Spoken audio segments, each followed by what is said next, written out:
به نام الله بخشاینده و مهربان. السلام علیکم و رحمت الله و برکاته. تماشاگران عزیز، برنامه ما این لحظه ها آغاز می شود و در مهمانی امام داملا سهرابادلیان ختم کرده دانشگاه مدینه منوره فاکولته حدیث شریف، شما را خوش آمدید میگم. خوش باشید، سلامت باشید. داملا، امروز درباره یک سوالی که بسیار سوالی بین مردم پهن شده است و یک سوالی که هر روز برای هر یک مسلمان مهم است، درباره آن میخواستم که با شما صحبت داشته باشم و واقعا این یک سوال است و از شما جواب مفصل میخواهد انشاءالله. سوالی که اکثریت رو به تشویش میآورد: بعد نماز عصر کسی به مسجد درآید آیا تحیات مسجد میخواند یا نه؟ بسم الله الرحمن الرحیم. الحمد لله والصلاة والسلام على رسول الله وعلى آله و صحبه اجمعین. اما بعد، من میخواهم به این سوال به دو طریق جواب گویم. جواب یکم، جواب مختصر.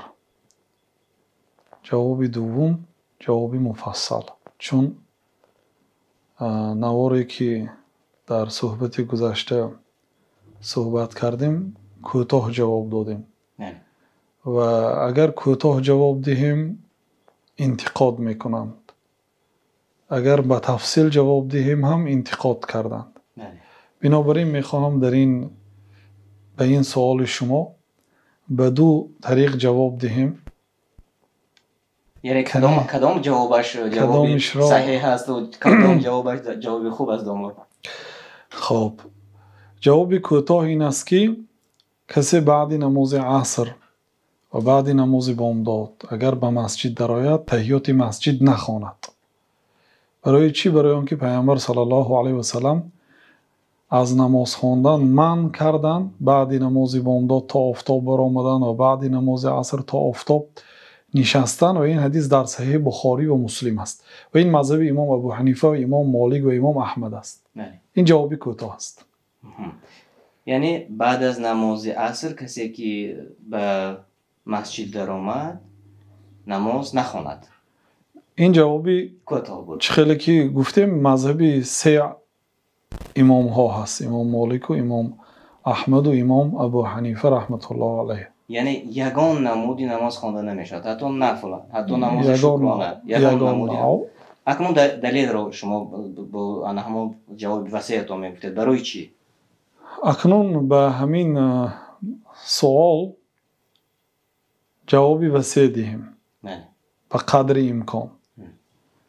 و اصلا باید به سوال ها چه خیل جواب گفت، مختصر یا مفصل. یعنی این مذهب علما هست، یعنی راه و رویش هر عالم هر خیل است. مثلا اگر به علمای متقدمین، آنهایی که در زمانهای صحابه های و بعدی آنها گذشتند یا امام ها اگر نگاه کنید، جواب های آنها کوتاه بود. مثلا جواب های امام احمد واجب است، مکروه است، حرام است، یا حتی بعضی عالم ها ها و نیکتی جواب می دادن. مثلا سوال: آیا بعد نماز عصر کسی به مسجد درآید نماز خواند یا نه؟ تحیات مسجد نه نخواند یا نه؟ همین خیلی جواب می دادن. در کتاب مقدمه تفسیر شیخ الاسلام رحمت الله علیه آیت سوره کهف را ذکر کردند که الله سبحانه و تعالی میگوید: سیقولون ثلاثة رابعهم کلبهم و یقولون خمسة سادسهم کلبهم رجما بالغیب و یقولون سبعة و ثامنهم کلبهم قل ربی اعلم بعدتهم ما يعلمهم الا قلیل فلا تمار فيهم الا مراء ظاهرا ولا تستفت فيهم منهم احدا. در این آیات الله تعالی سوره کهف است. کهف به معنای غار. زود است که میگویند که عدد اصحاب کهف 3 نفر بود و چهارمین آنها سگی آنها بود. الله تعالی در یک مسئله خلاف را نقل دارد. یعنی بعضی از طایفه های یهود و نصارا گفتند که اصحاب کهف چند نفر بودند؟ آنها 3 نفر بودند و سگی آنها چهارمین آنها بود. و یقولون خمستون، و بعضی گروهی از آنها گفتند که آنها 5 نفر بودند، ششمین آنها سگی آنها بود. رجما بالغیب. بعد الله تعالی این 2 قول را نقل کرد و رجما بالغیب. اینها رجما بالغیب یعنی چی؟ رجمون سنگ پرتافتن، بالغیب یعنی ندانسته، نمیدانید که در همینجا سایت هست یا نیست. مثلا نادید سنگ میپرتوید، اگر باشد میزند، نباشد نه، یعنی که تخمینی. الله تعالی گفت که این 2 گروه آدم ها تخمینی گپ زدن. گفت و یقولون 7 و ثامنهم کلبهم.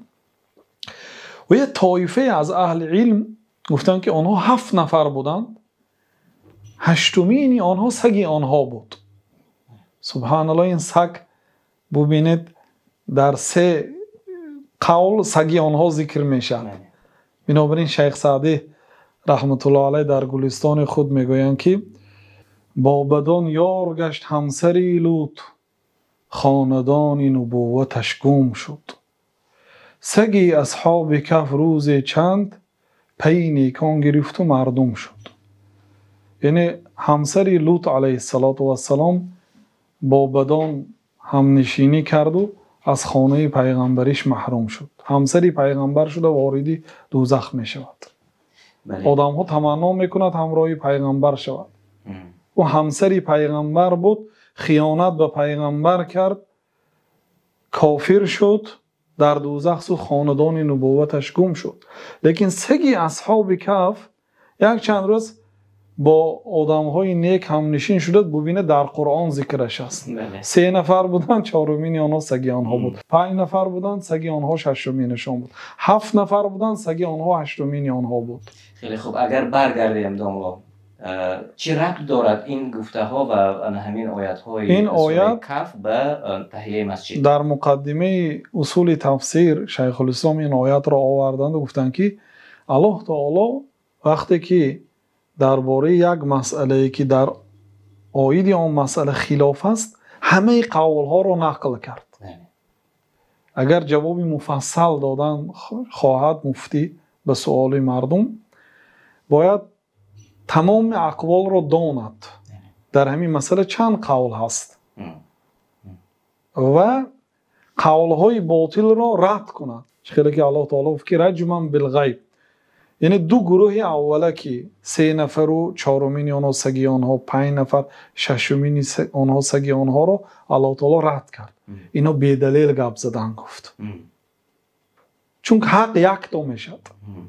و یقولون 7 و یک گروه آدم ها 7 نفر گفتند و 8مین آنها را سگی آنها گفتند و به این رد نزد. گفتند که این دلالت میکند که این قول صحیح است. و عبدالله ابن عباس رضی الله عنهما، پسری عمک جناب رسول الله صلی الله علیه وسلم، در حقش جناب رسول الله صلی الله علیه وسلم دعا کرده هستند: اللهم فقهه فی الدین و علمه التأویل. پروردگار این عبدالله ابن عباس را عالم دین گردان، مفسر قرآن گردان. و واقعا لقبشون هم حبر الامه بود. و عبدالله ابن عباس دن که انا من القلیل. الله تعالی در ادامه‌اش که ما یعلمهم الا قلیل، حقیقت آنها را کم آدم ها میداند. عبدالله ابن عباس میگن که و انا من القلیل، من از جمله کم ها هستم.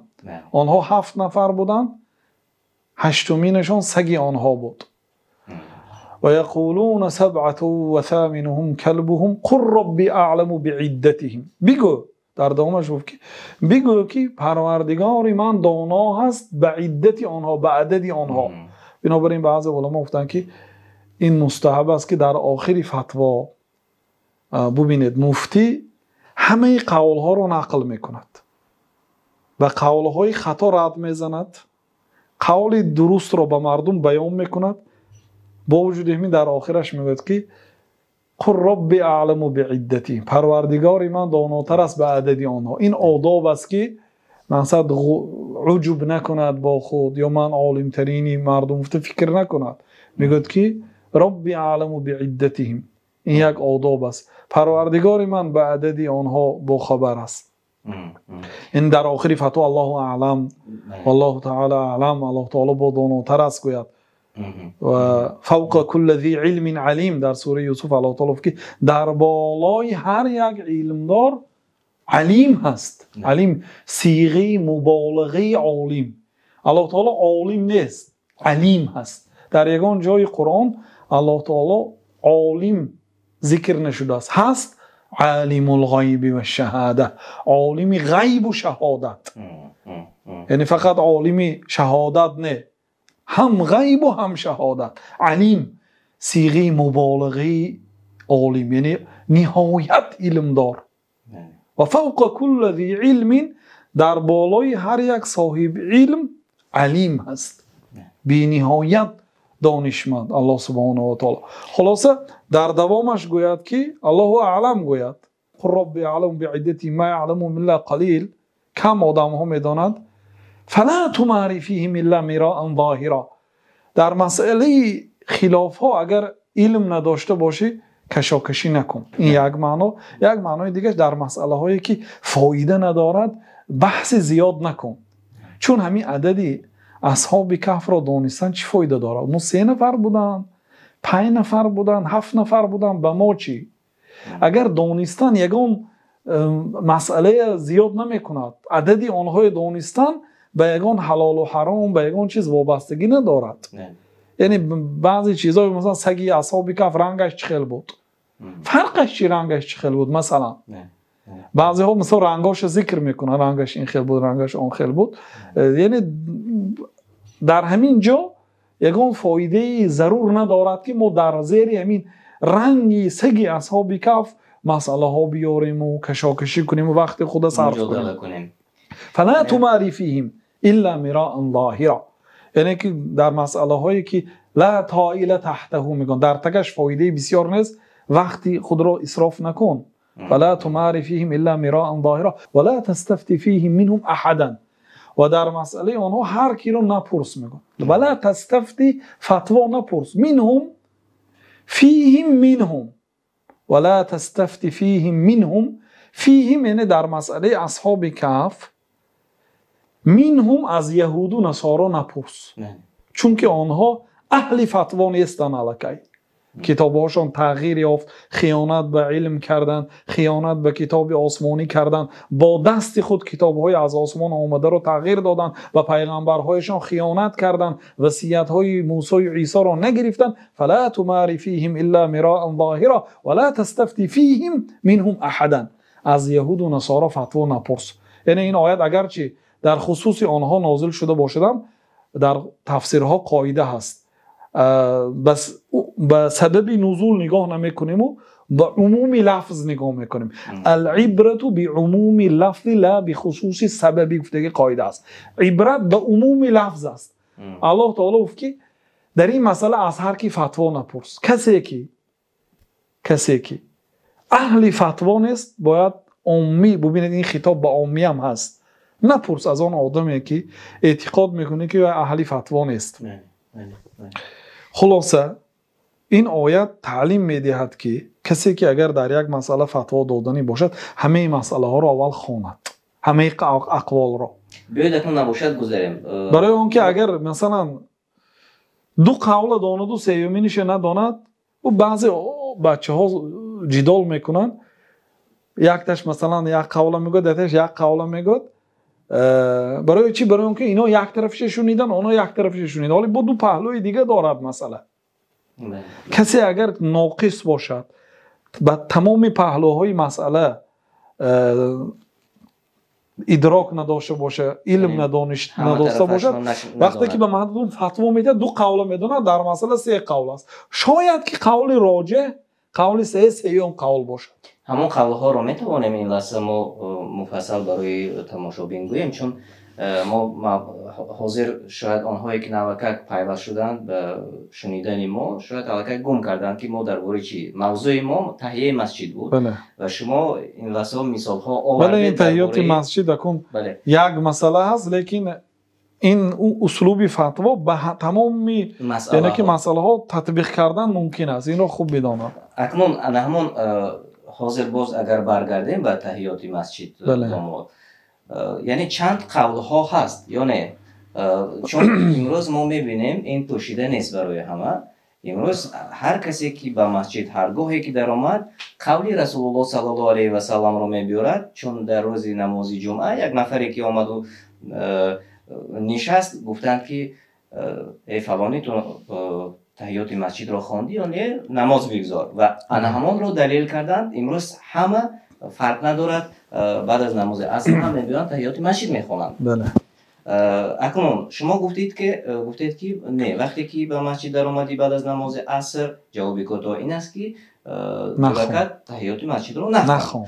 بیاید اکنون آن همون قول هایی که این قولی که از رسول الله صلی الله علیه و سلم روز جمعه بود برای چی آن را نکنند، بلکه شما گفتید نه، برای چی نه؟ دلیل ها در این مسئله اساسا دو قول است. می شود یک قول دیگر هم است، لیکن قول تقریبا شاذ و قول بی قوت که هست و ذکر نمیکنه اکثر علما، لیکن اگر همش گیریم سه قول است. قول یکم، کدام آدمی که به مسجد در آمد بعد نماز عصر، مردم عصر خواندگی خودش هم عصر خوانده است، اگر عصر نخواندگی باشد این دیگر مسئله است. می‌دارد مثال خواهد تحیات مسجد خواند بعد عصر میخواند، مشکل این که بعد عصر درآید، عصر خواندگی است، خواه در مسجد خواه در خانه‌اش، بعد عصر به مسجد در آمده است، حالی شام نشده است. همین وقتی که در آمد جمهور علما چه خیلی که در بالا گفتیم میگویند که نخوان. مذهب امام ابو حنیفه رحمت الله علیه، مذهب امام مالک و مذهب امام احمد رحمت الله علی الجمیع نخوان میگن. این نماز رو ذوات الاسباب میگن، نمازهایی که سبب دارد، صاحب سبب. سببش چی؟ سببش در آمدن مسجد. کسی به مسجد درآید نشیند تا مادامی که 2 رکعت نماز نگذارد. یعنی که سبب این نماز برای چی میخونیم؟ سبب دارد، سببش وارد شدن به مسجد. مذهب شافعی گفتن میخوانیم، کسی به مسجد در آمد میخواند، بنابراین به قول پیامبر صلی الله علیه و سلم که اذا دخل احدکم المسجد فلا یجلس حتی یصلی رکعتین، در صحیح بخاری است. وقتی که شما وارد مسجد شدید ننشینید تا مادامی که 2 رکعت نماز نگذارید. و در روایت مسلم همین حدیث از ابو قتاده آمده است که جناب رسول الله صلی الله علیه و سلم میگه اذا دخل احدکم المسجد فلیرکع رکعتین، با صیغه امر. وقتی که یکی شما وارد مسجد میشوید پس 2 رکعت نماز گذارد. بنابراین به همین حدیث مذهب شافعی رحمت الله علیه گفتن که نماز میخوانی و این حدیث خاص است گفتن. نهی پیامبر صلی الله علیه و سلم عام است گفتن، یعنی پیامبر صلی الله علیه و بعد نماز عصر و بعد نماز بامداد نماز نخوان گفتن و عام است، و در اون وقتی که مسجد در اومدی این خاص است گفتن. جمهور علما میگن که اینش عام و اونش خاص است. میگن اینکه پیامبر صلی الله علیه و سلم گفتن که وقتی که شما به مسجد در آمدید 2 رکعت نماز خوانید گفتن. یعنی در تمام وقتها این عام است، در 24 ساعت. غیر وقتی صبح تا آفتاب برآمدن و بعد عصر تا آفتاب نشستن اینش خاص است گفتن. حدیث یعنی که یکیش امر است و دیگرش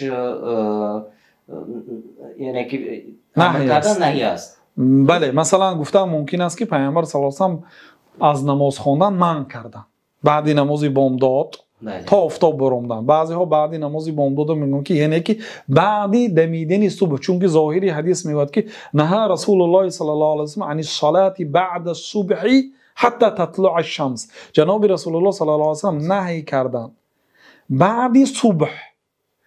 کلمه بعد صبح احتمال است که بعد نماز صبح، احتمال است که بعد دمیدن صبح. یعنی بعد از آن بامداد تا برآمدن آفتاب یگان نماز ممکنه غیر همین دو رکعت سنت و دو رکعت فرض. شما دو رکعت سنت در خانه خواندید و مسجد رفتید که 5 دقیقه به قامت هست. تحیات مسجد میخوانید یا نمیخوانید؟ بنابراین به قول جمهور علما که از جمله مذهب امام ابو حنیفه است نمیخوانید و مذهب شافعی میخوانید. میگه بعد نماز عصر تا آفتاب نشستن پیامبر صلی الله علیه و آله نهی کرده نکن.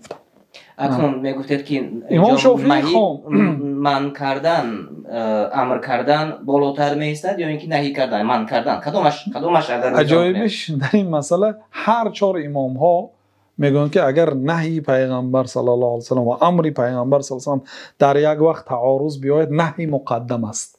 نهی یعنی در این مسئله امام شافعی هم همراهی امام ابو حنیفه و مالک و احمد هستند. در اینجا پیامبر صلی الله علیه و سلم ببینید هر دو حدیث ها صحیح است. حدیث نهی هم در صحیح بخاری و مسلم است. پیامبر صلی الله علیه و سلم نهی کردن بعد صبح تا آفتاب برآمدن یعنی و بعد نماز عصر تا آفتاب نشستن از نماز منع کردن نخواندن. بنابراین بعضی علما میگن که و یحرمو حرام است خواندن نمازها بعد صبح تا آفتاب برآمدن و بعد عصر تا آفتاب نشستن حرام است. میگن این قول جمهور علما منع است چون که پیامبر صلی الله علیه و سلم نخوان گفتن. و مذهب شافعی میگن که میخوانیم برای اینکه پیامبر صلی الله علیه و سلم نماز خوان گفتند و این خاص است. میگن لیکن خیلی که شما اشاره کردید نهی پیامبر صلی الله علیه و سلم مقدم از امر. دلیلش چی از این قاعده؟ این قاعده مثلا تمام مفسرها در کتاباشون اصولها در کتابهای اصول ذکر میکنن که النهی مقدم علی الامر.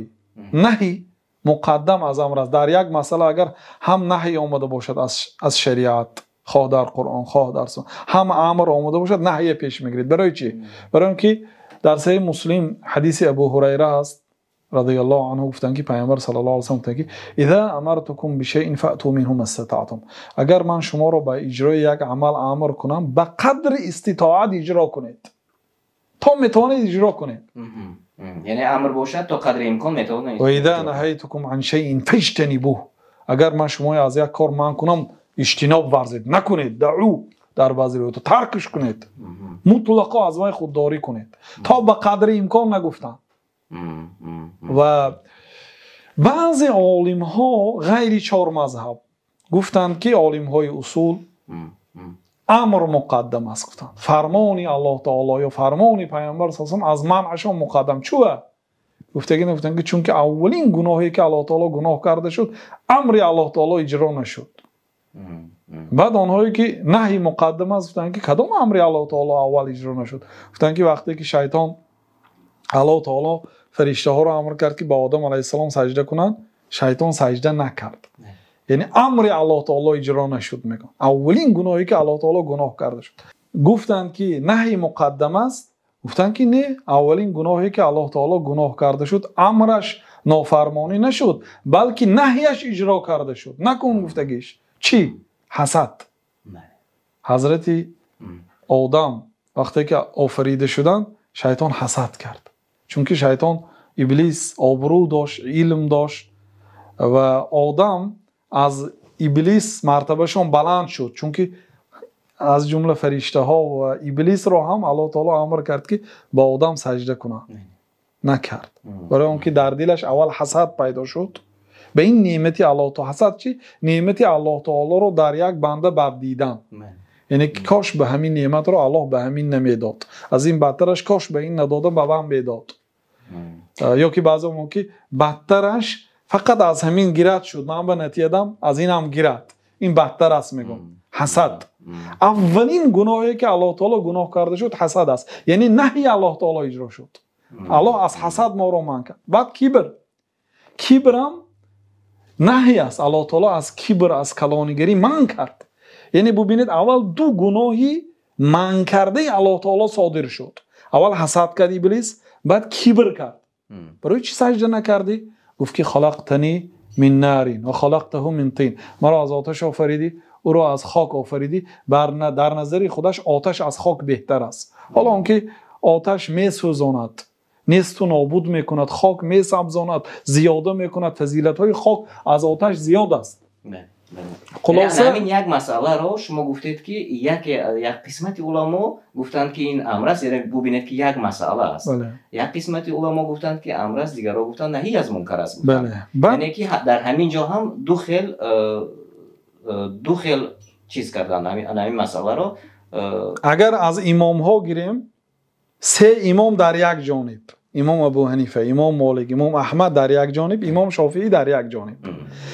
حضرت عمر رضی الله عنه کسی که اگر بعد نماز عصر نماز خواند میزدن. چه خیلی میزدن؟ وقتی که الله اکبر گفته دست ها رو بنده، دستاشو میزدن، نماز تو ویران کن گفته. در صحیح مسلم است. و حضرت عمر روز بعد نماز بامداد طواف کردن، طواف وداع رو بعد حج، طواف وداع رو بعد عصر کردن و 2 رکعت نماز طواف رو نخوندن، چون که پیامبر صلی الله علیه و سلم بعد عصر نهی کردگی هستند. حالا آنکه در یک حدیث دیگر به عبدمناف خطاب کردند که عبدمناف، قبیله عبدمناف، یعنی که در خدمت خانه کعبه بود، همین کسی را در همین خانه شب است روز است اگر طواف کند و 2 رکعت نماز طواف خواندنی شود من نکنید گفتن. این هم حدیثی عام است ببینید. لیکن حدیث عبدمناف صحیح است، در سنن نسائی هست. حدیث منع پیامبر صلی الله علیه و سلم از نمازها بعد بامداد و بعد عصر در صحیح بخاری و مسلم است. یک قاعده این است که اگر حدیث بخاری و مسلم با حدیث غیر بخاری مسلم خلاف بیاد، حدیث بخاری و مسلم راجح کرده میشد، مقدم کرده میشد، یعنی اینش درست است. و یک مسئله دیگر این است که اگر در یک مسئله 2 تا حدیث صحیح باشد، واسه در همین مسئله که شما گفتید این مسئله واقعا مسئله، یعنی که بسیار عالمان که مسئله آسانه که یک آدم خندیده روان یا چای خورده روان گوید که اینش درست است اینش نادرست است گوید، این مسئله وزنین است. اگر در یک مسئله دو جانب حدیثش صحیح است، اگر یک جانب حدیثش ضعیف میشد میگفتید که حدیثی فلانی ها ضعیف است، این حدیث صحیح است میگفتید قول تمام است، مسئله معلوم میشد. لیکن هر دوشم در صحیح بخاری مسلم است. دلیل مذهبی شافعی هم دلیل جمهور علما هم حدیثاش صحیح است. پس در این حالت چخیل ما یک قول را از یکتش اختیار میکنیم. یک قاعده دیگر است. اگر در یک مسئله 2 حدیثی صحیح باشد به هم دیگر ظاهرا ضد باشد، 4 خلفای راشدین ابوبکر، عمر، عثمان، علی یا یکی همین 4 نفر کدام عمل را اجرا کرده باشند همونش راجح هست میگم. حاضر ما میبینیم که حضرت عمر بعد نماز عصر کسی که اگر نماز خواند میزدند، نخوان میگفتند، اگر دست بسته باشد دستش میزدند که نماز تا ویران کن گفته. و خودشان طواف کردند و نماز طواف که واجب است، 2 رکعت نماز طواف در نزد بعضی علما واجب است، همین 2 رکعت نماز طواف نخواندند چون که حال آفتاب نبرآمده است. بعد رفته در وادی زیتیوا خواندند، بعضی از زیت طوا هر سه‌ش هم درست است، در وادی زیتیوا خواندند. یعنی وقتی که اونجا رفته رسیدن آفتاب الکی برآمده بود، بعد در اونجا خواندند.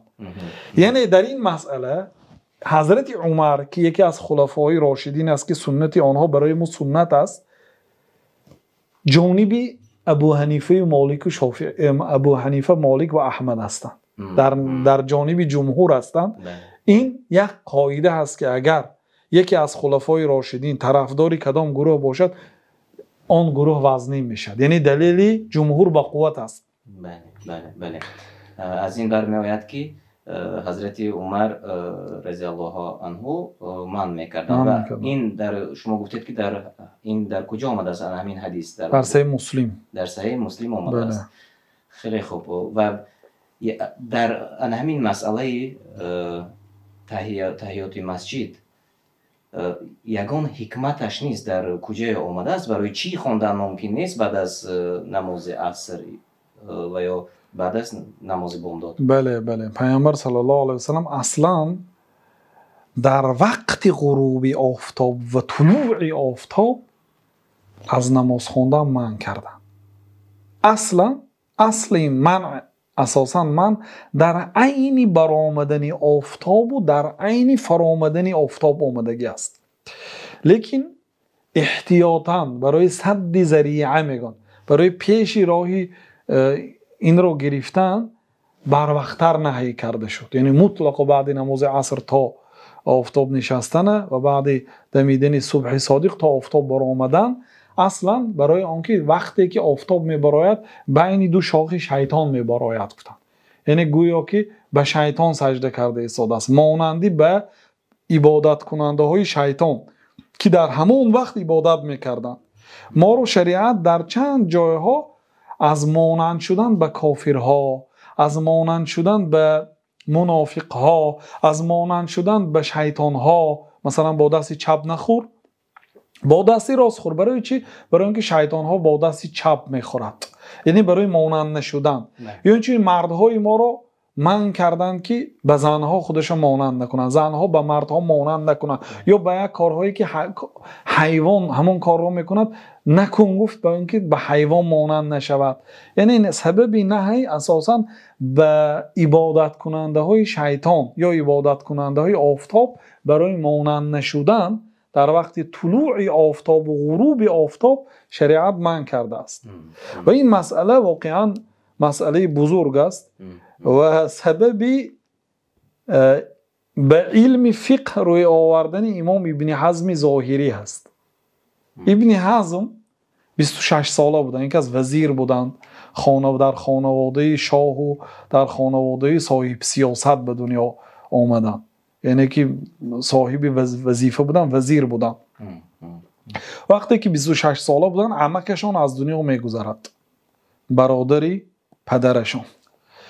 وقتی که به نماز پیش از نماز عصر مثلا جنازه را به مسجد می آوردن، به نماز عصر در آمدن، حالی از آن عصر خواه گفته شده باشدم، عموما حالی نماز عصر خوانده نشده است، در آمدن و نشستن که یک آدم گفت که قم صلی رکعتین، خیز دو رکعت نماز تحیات مسجد خوان گفت، نمیداند که این آدم وزیر است. خیستند و دو رکعت نماز تحیات مسجد خواندن.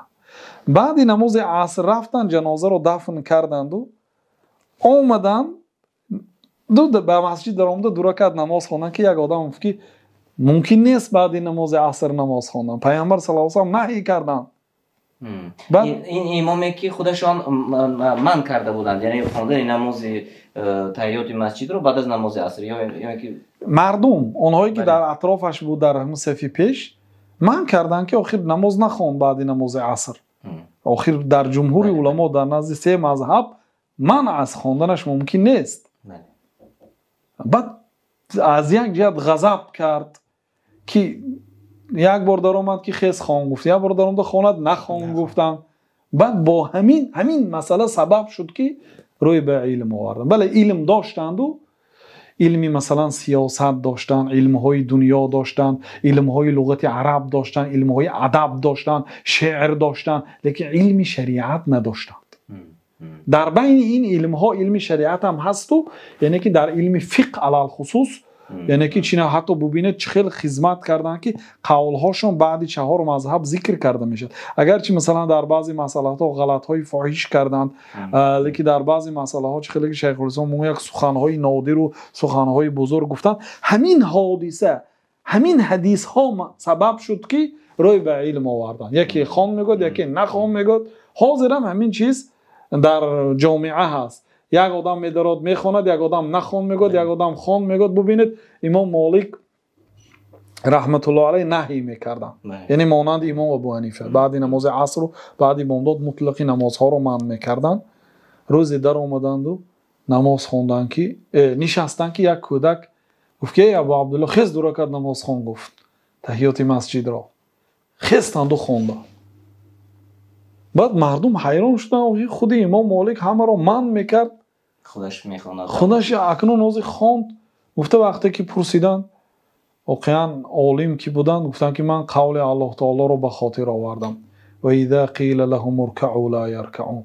وقتی که به آنها یعنی به کافرها در دنیا نماز خوانید گفته میشدن، آنها نماز نمیخواندن. حاضر به امام مالک نماز خوان گفته شد، بنابراین دوید خیسته خواندن که از جمله اینها نشوم. از جمله متکبران نباشم. و وقتی که با آنها نماز خوان گفته میشد آنها نماز نمیخواندند، خسته خواندند. یعنی می شود گفت در این مسئله این کار نکنند به هم دیگر. کسی درآمد خواند او امام دارد، یعنی امام شافعی دارد. کسی نشست او امام دارد، امام ابو حنیفه، امام مالک، امام احمد رحمت الله علیه. و ما جانبداری جمهور علما هستیم در این مسئله، یعنی امام ابو حنیفه و امام مالک و امام احمد. اگرچه شیخ الاسلام ابن تیمیه در این مسئله همراهی امام شافعی هستند. به قول بعضی علما شیخ الاسلام علی الرأس والعین. شیخ الاسلام نوری دیده تاج سر یا بر بالای سر و چشم ما، لیکن دلیل برای ما محبوب تر است از شیخ الاسلام. بعضی علما گفتند که شیخ الاسلام احب الینا، شیخ الاسلام به ما محبوب تر است، و الحق احب الینا منه، حق برای ما از او دیده محبوب تر است. خب ما فهمیدیم که شیخ الاسلام چی گفتند، اما امام بخاری در این مسئله چی میگن؟ امام بخاری رحمت الله علیه همراهی جمهور علما هستند، یعنی همراهی ابو حنیفه، مالک، احمد، یعنی در جانبداری جمهور علما هستند در این مسئله. خیلی خوب. خب اکنون داملا برای یک سوال مهمی دیگر که هم برای تماشابین مهم است هم برای ما، کدام جواب خوبتر است؟ آیا مفصل جواب دادن به همین سوال یا اینکه مختصر جواب گفتن؟ کدامش بهتر است؟ واقعا در بعضی حالتها مثلا سوالهایی که زیر شرح می نویسند گاه جواب کوتاه ها یا نمی نویسیم از سبب آنکه جای مقامی و همین آن رو نوشته نمیشد، وقت زیاد رو میگیرد. اصلا ابن القیم رحمت الله علیه در کتاب مدارج السالکین درباره 10 نوع سخاوت گپ زدند و از همه بهترین سخاوت نفس خود را بخشیدن گفتند، یعنی جان نثار کردن. بعد از اون درباره جان نثار یعنی که سخاوت در منصب، سخاوت در آبرو، سخاوت فقط در پول و مال نیست. بعد در باب 4 شدن که سخاوت در علم، که یکی از بالاترین مقام سخاوت این سخاوت با علم است و علم از مال که بهتر است و سخاوت در علم بهتر از سخاوت در مال است گفتم. و سخی هر خیل میشد، مثلا یک آدم 1 سوم میتید، یک آدم 10 سوم، یک آدم 100 سوم، یک آدم 1000 سوم، و قدر سخاوتش. هر کسی که بسیار میدهد او سخیتر است. بنابراین ابن القیم رحمت الله علیه گفتن که بهترین نوع سخاوت سخاوت با علم است و بهترین نوع سخاوت با علم به سؤال دهنده جواب شافی و کافی دادن، یعنی مفصل دادن است گفتند. و گفتند که و الله رحمت کند شیخ الاسلام قدس الله روحه گفتند با همین لفظ. اصلا این لقب شیخ الاسلام ابن القیم دادگی هستند به ابن تیمیه و با همین مشهور شدن. استادم شیخ الاسلام در این مسئله عجیب بود سخاوتش. وقتی که پرسیده میشد در یک مسئله 4 مذهب و دلیل های آنها و مأخذ دلیل، یعنی سرچشمه دلیل آنها، سبب خلاف، برای چه علما خلاف کردن. مثلا عرق حرام است، این اجماع علما است، هیچ کس خلاف ندارد. گفته نمیشد که 3 مذهب در اینجا حلال و 1 مذهب حرام یا مکروه، نه، همه اجماع است. مسئله های خلافی هست، برای چی علما خلاف کردن؟ سبب چیست؟ سبب خلاف است، اسباب اختلاف علما. و برای چی فهم آنها گوناگون شد، آنها اندیشهشان نظری آنها گوناگون شد؟ برای چی؟ سبب چی؟ برای چی تکیه کردن؟ دلیل را از کجا گرفتن؟ دلیلی که درست است، دلیلی که در اینجا غلط است. مثلا این مسئله ها رو میگفتن و بعضی خصوم شیخ الاسلام دشمناشون عیب میکردن، میگفتن که سوال دهنده از راه مصر پرسید، یعنی چه خیلی به مصر روم او باشد راه مکه و مدینه و راه خراسان و راه هند را بیان میکند. و بس برای سوال دهنده چینار اونجاهای ذکر کردن برای او فقط راهی مصر است گفتن. بعد ابن القیم گفتن که قسم به نام الله این عیب نیست، یعنی که به یک سوال وسیع جواب دادن عیب نیست.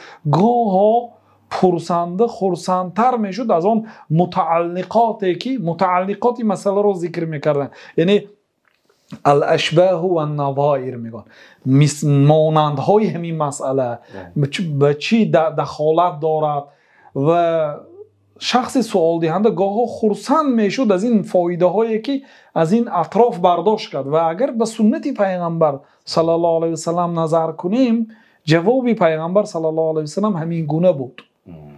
در سنن ترمذی و ابو داود و ابن ماجه و نسائی از حدیث ابو هریره آمده است که یک مرد پرسید یا رسول الله انا نرکب البحر، ما به بحر سوار میشیم، مراد به کشتی سوار میشویم، سفری بحر میکنیم و ناخذ معنا قلیلا من الماء، همراه خود آبی کم میگیریم. اگر ما با آن آب طهارت کنیم تشنه میمانیم، آیا برای ما اجازت است که از آب بحر طهارت کنیم؟ گفتن برای آنکه آب بحر شور است و این نوشیده نمیشد.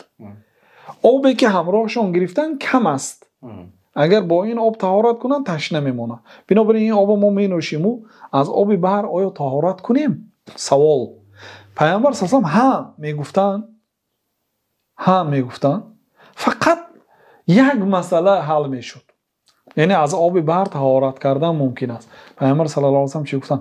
و الطهور ماؤه الحل میتته، بحر آبش طهور است. گفتن طهور یعنی همه چیز را پاک میکند، نه فقط طهارت کرده میشود، غسل هم کرده میشود، لباست بینماز شد لباست هم شسته میشود، اگر کشتی تو مثلا جای نماز افلاس شد وای هم تازه کرده میشود. هو الطهور ماؤه الحل میتته، خود مرده هاش هم حلال است. گفتن کشتی که طرف سرید که ماهی مردگی در روی آب زده است گرید خورید، یعنی که هو الطهور ماؤه آبی بحر طهور است. گفتن یعنی به چندین مسئله ها جواب دادن.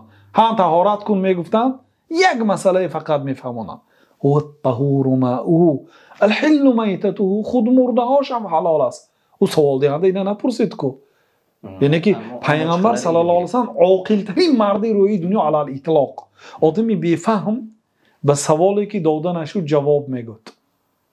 یعنی که من تو رو از این مثلا نپرسیدم، برای چی چیزی که نپرسیدم جواب میدی؟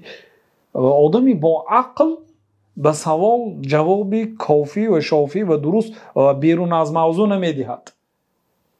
این وقتی که پرسید که این آب که شور است، برای چی این سوال داد؟ آبش از آب بیرون فرق میکند، برای این طهارت کنیم یا نه؟ گفته صحابه وقتی که پرسید گفتن که آبش پاک است و خود مرده هاش هم حلال است. هر دوش هم از موضوع بیرون نیست، لیکن چندین مسئله ها رو در بر میگیرد.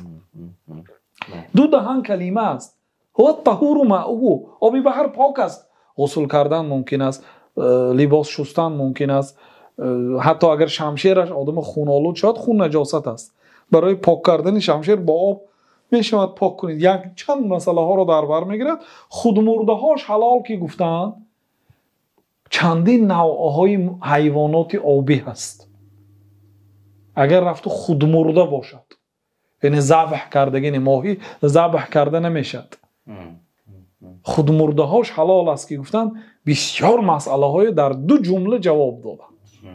بنابراین جوابی مفصل البته بهتر است از جوابی کوتاه، لیکن بعضی حالت ها میشد که اما دامرو همه گوش کرده نمیتونن جواب مفصل را. امروز بسیار ما این یکم پوشیده نیست، ما خیلی تنبال شده ایم و تماشابین ما نیست این گونه هستن و از این خاطر بعضا با یک دلیل کفایگی میکنند و یا شاید البته آنهایی که باور دارند، یعنی به سخنهای شما باور دارند، حتما که به گفته هایتان البته اعتقاد میکنند.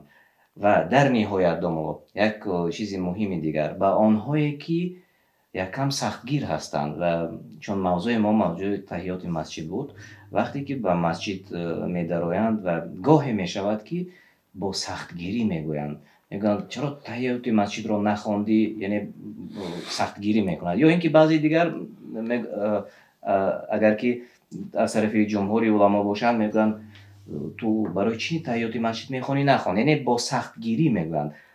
نصیحتی شما با آنها چی گفته میتوانید؟ در اینجا یک قاعده هست میگن که لا انکار فی مسائل الاختلاف، انکار نیست در مسائل های اختلافی. اصلا پیامبر صلی الله علیه و سلم من رأى منکم منکرا فلیغیره بیده گفتن در صحیح مسلم، کسی که کاری منکر را بیند انکار کند، یعنی منکر گناه.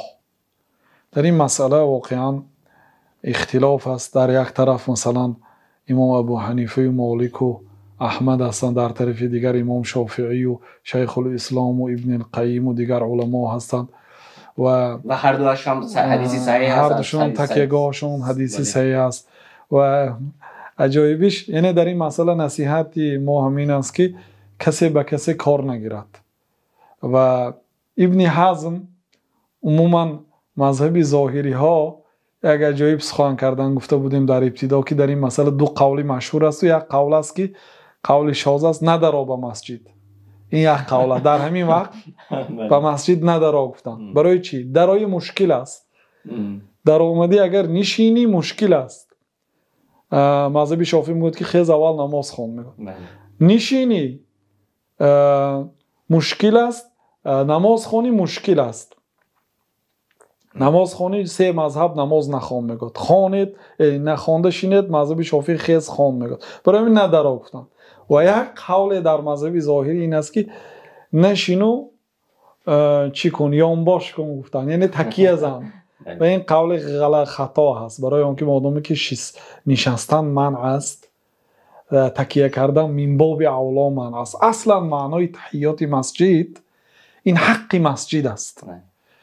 و یک دلیل دیگر از آن جمهور این است که وقتی که کعب بن مالک رضی الله عنه توبهش قبول شد، میدونید این شخص 50 روز پیامبر صلی الله علیه و سلم من کردن مسلمان ها را که با همراهی اینها یگان کس حرف نزند، به سلامش علیک نگیرد.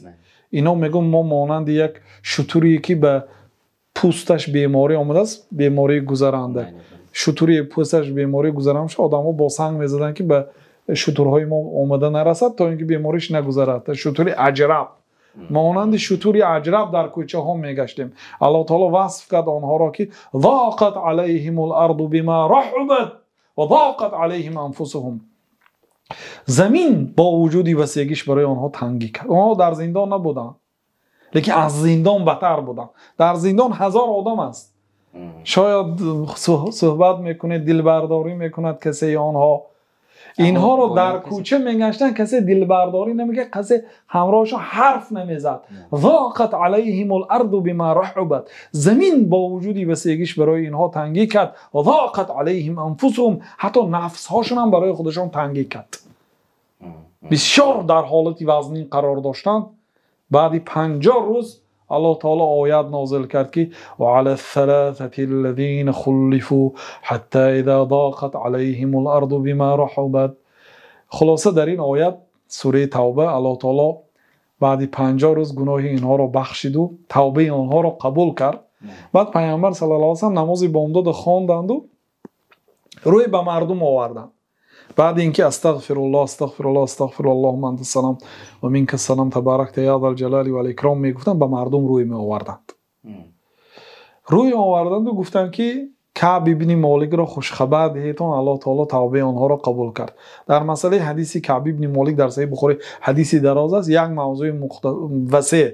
همین حدیث رو ان شاء الله شرح میدیم. بله کوتاه اگر خود حاضر گفته گذاریم که کعب ابن مالک همون نفرانی بودند که به جهاد نبردند، به جنگ تبوک نرفتن بی عذر. به عذر وقتی که پیامبر اسلام بسیار تاکید کردند که در این جنگ ما محتاج هستیم به جنگاور و به پول و مال، با وجود همین نرفت. خلاصه این قصه در اونجا بیان میکنیم. وقتی که پیامبر اسلام گفتن که خوش خبر برده رسانید، یک آدم بر اومده با اسب روانه شد به سوی کعب تا خوش خبر برساند. یک آدم دیگر به بالای کوه بر آمد و یا کعب ابشر گفت، ای کعب خوش خبر ده. که او کعب در نماز بامداد رو در بالای بامش خوانده بود. بیچاره وقتی که به مسجد می اومد هیچ کس همراهش حرف نمیزد، رسول الله صلی الله علیه و به طرفش نظر نمیکردن، عاقبت به نماز جماعت هم نمی اومدگی شد. غم و غصه که داشت واقعا وزنین بود. در بالای بامش نماز خواند و این آوازی که از بالای کوه برآمده داد گفت از سواره به نزدم تیزتر آمد می. لیکن به هر حال هر چیزی که داشتن به سواره تقسیم کردن، چون که روبرو آمده خوش خبر رسان، تمام مال و ملکشون رو دادن غیر باغشون. چیزی که در دست داشتن لباسشون بود، لباسشون رو دادن.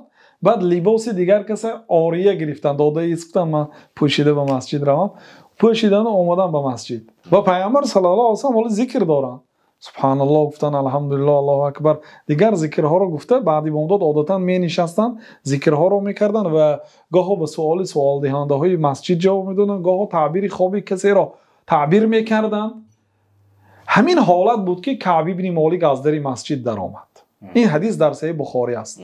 در آمد، وقتی که در آمدم گفت یگان مهاجر برای من از جاش نخست غیر طلحه بن عبیدالله، یکی از 10 یاران بهشتی، از جاش خسته به نزد من دویده آمد، مرا تبریک کرد و سلام علیک کرد و مرا تبریک کرد و این کاری طلحه را هیچگاه من فراموش نمیکنم.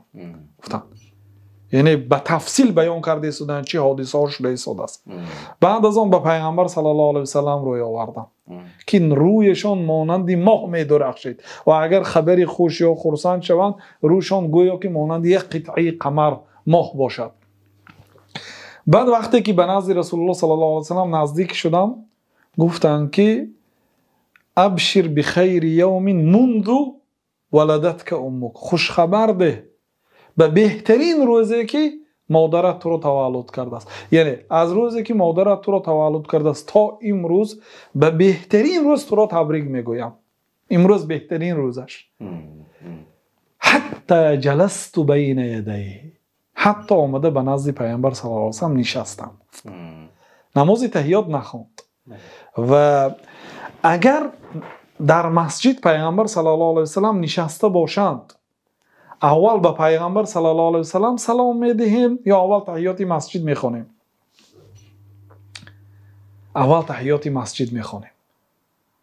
مگر حق پیغمبر صلی الله علیه و سلم بلند نیست؟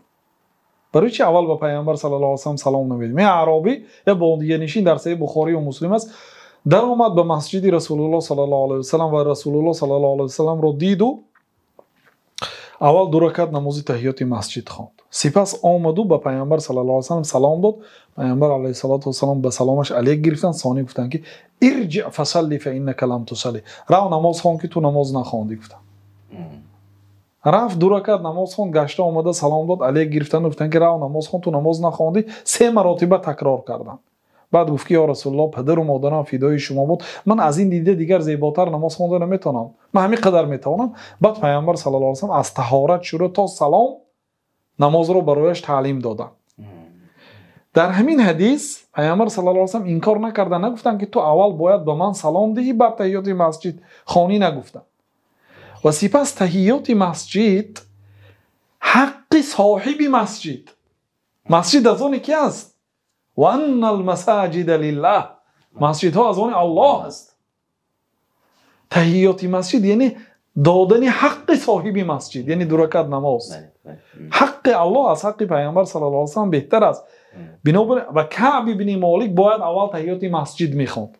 بعد از نماز بامداد گفتیم چون بامداد خوانده بود. بله بامداد خوانده بود. وقتی که مسجد شد باید در آمده تحیات مسجد میخوند، نخوند و پیامبر صلی الله علیه و سلم نگفتن که خیز 2 رکعت نماز خوان. حالا اون که در خطبه جمعه روز در صحیح مسلم است، وقتی که خطبه داشتن، برآمد داشتن، خطبه یکی کسی اگر در بین خطبه گپ زند، 2 نفر اگر گپ زند، سوم آدم گوید که گپ نزن، خطبه رو گوش کن، گوید جمعه همین آدم بیکار میشه. جمعه آنها که بیکار است. سومین آدم اگر به 2 نفر که وقتی جمعه گپ میزنن، بسیار آدم ها مانند صحابه هستند، خودشون بسیار با تقوا میگیرن، دیگه وقتی جمعه گپ میزنن با هم دیگر، اگر چه امری معروف باشدن. سوم آدم اگر به 2 نفر گوید که گپ نزن، امام رو گوش کن، گفت جمعه همین آدم بیکار است، یعنی از جمعهش ثواب نمیگیرد، فقط لغو، جمعهش لغو کرده است، بیکار کرده است. گفتن ببینید در وقتی خطبه گپ زدن ممکن نیست. پیامبر صلی الله علیه و سلم خطبه رو استایوندن. سلیک غطفانی بود. نماز خواندی گفتن نه یا رسول الله این خیز خانو دو رکعت سبکتر خواند. خطبه رو ویران کرده او رو به تحیات مسجد امر کردند. اینجا پیامبر صلی الله علیه و سلم خطبه ندارن، نشستیان، امکانیت دارن که مالک گویان که کعب ابن مالک خیز دو رکعت نماز تحیات خواند. نگفتن. کعب ابن مالک ما اومده نشست. این دلالت میکند که کعب هم میدونست است که بعدی بامداد نماز تحیات ممکن نیست، بنابراین آمد و نشست. پیامبر صلی الله علیه و سلم هم این کار نکردن. و حضرت عمر وقتی که آنها رو که بعدی نماز بامداد و بعد عصر نماز تحیات میخواندن یا مطلقی نمازهای نافله رو اگر خوانن حضرت عمر میزدند، یگان صحابه به حضرت عمر اعتراض بیان نکرد. نگفت که ای عمر، پیامبر صلی الله علیه و سلم هر وقتا که درا خان گفتن این دلالت میکند که بعدی بامداد و بعد عصر هم ممکن است نگفتن. و سکوت صحابه ها این اجماع هست. یعنی که گویا که تمام صحابه ها در همین قول هستند که بعدی بامداد یا بعد عصر کسی که واردی مسجد شد تحیات نمیخواند.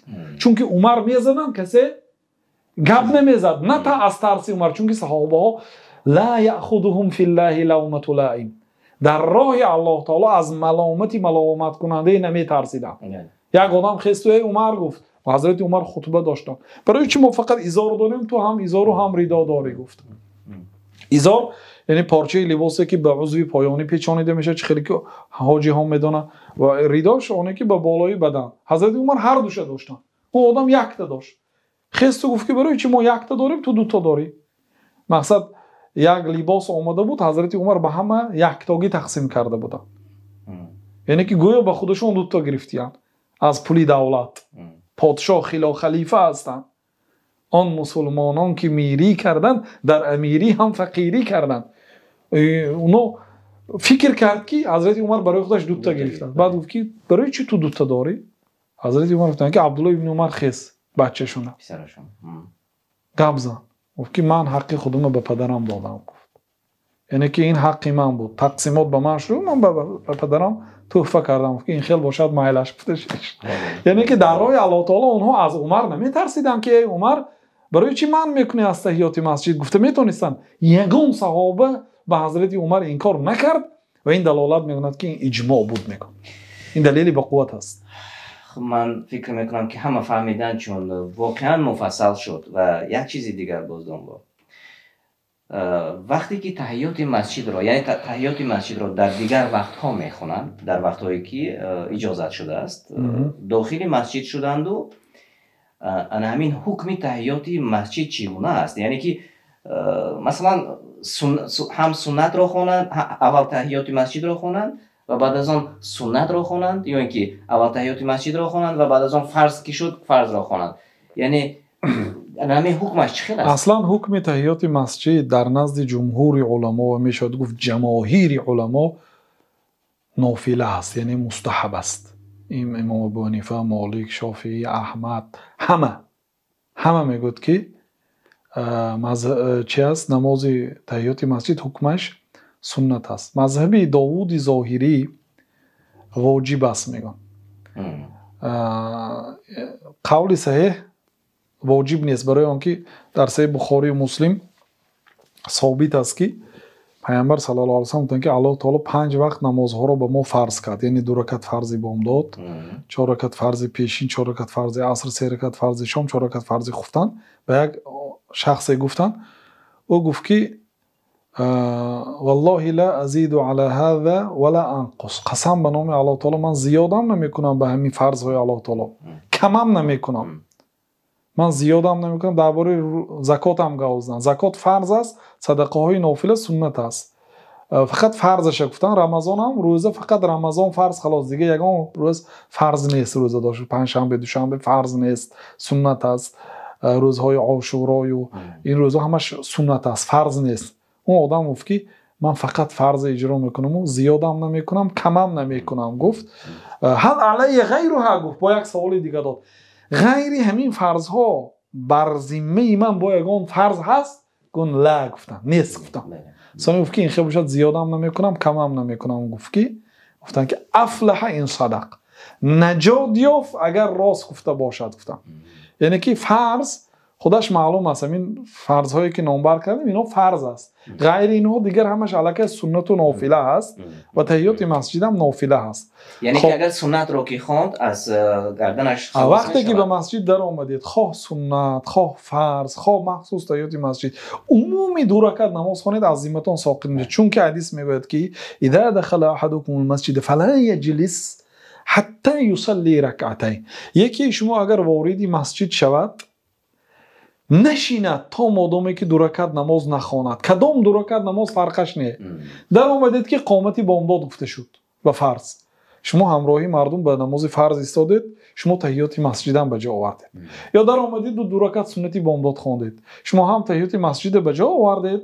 چون که ننشستید تا مادامی که 2 رکعت نماز نخواندید یعنی هم تحیات مسجد به جا آوردید هم سنت نخواندید می شود که مثلا ساعت 10 روز در آمدید و پیشین 2 ساعت هست در این حالت یگان نماز راتبی که نیز شما میتونید 2 رکعت نماز تحیات مسجد خوانید مثلا یا اگر فرصت باشد وقتی که به مسجد در آمدید پیش از نماز عصر مثلا یا بعد از آن پیشین مثلا تا وقتی قامت وقت باشد شما میتونید اول 2 رکعت تحیات مسجد خوانید ثانی 4 رکعت سنت خوانید لیکن اگر وقت تنگ باشد شما میتونید یک بار 4 رکعت سنت را خوانید تحیات مسجد هم از ذمه شما ساقط میشد چون که شما ننشستید تا مادامی که 2 رکعت اول نماز نگذاشتید تشکر زیاد و واقعا یک برنامه مفصل بود یک صحبت صمیمی بود و آنهایی که بسیار در این موضوع سوال میکردند و من امیدوار هستم که میتوانند تمام برنامه ما را امروز تماشا کنند